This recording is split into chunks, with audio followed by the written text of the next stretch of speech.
UP में लोकसभा चुनाव के बाद 10 विधानसभा सीटें खाली हो चुकी हैं, जिनमें अब उपचुनाव होने वाला है। ऐसे में राहुल गांधी के नेतृत्व वाली कांग्रेस उपचुनाव में अपना दमखम दिखाने को तैयार है। सूत्रों से खबर है कि इस बार भी कांग्रेस का पक्का इरादा है कि वो समाजवादी पार्टी के साथ मिलकर उपचुनाव लड़े। लेकिन कितनी सीटों पर कांग्रेस आगामी चुनाव लड़ेगी, ये सवाल बड़ा है। कांग्रेस की अंदरूनी सूत्रों से पता चला है कि पार्टी ने उपचुनाव के लिए खास रणनीति तैयार कर ली है। कांग्रेस कम से कम 4 सीटों पर अपनी दावेदारी पेश कर सकती है, यानी कि 10 विधानसभा सीटों में से 4 सीटों पर कांग्रेस ने उपचुनाव लड़ने का मन बना लिया है। जानकारी के मुताबिक पार्टी ने लोकसभा चुनाव के बाद से ही इसकी तैयारी शुरू कर दी थी।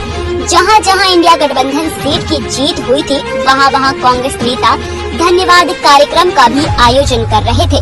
इतना ही नहीं, प्रदेश अध्यक्ष अजय राय भी संगठन को मजबूत कर रहे हैं। बताया जा रहा है कि कांग्रेस उन सीटों पर चुनाव लड़ने की तैयारी में है जिन पर बीजेपी का कब्जा था। बता दें कि जिन 10 सीटों पर उपचुनाव होने हैं, उनमें फूलपुर, खैर, गाजियाबाद और मजवा बीजेपी के पास थी, जबकि मीरापुर सीट आरएलडी जीती थी। इसके अलावा 5 सीट मिल्कीपुर, करहल, कटहरी, कुंदरकी और सीसामऊ सपा के खाते में थी।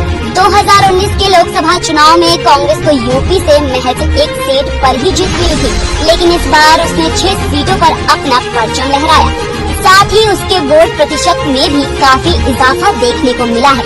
ऐसे में ये देखना दिलचस्प होगा कि अगर एक बार फिर यूपी के 2 लड़के साथ आते हैं तो इस बार उनका प्रदर्शन कैसा रहेगा। बहरहाल आपको क्या लगता है, राहुल और अखिलेश के बीच उपचुनाव को लेकर बात बन जाएगी?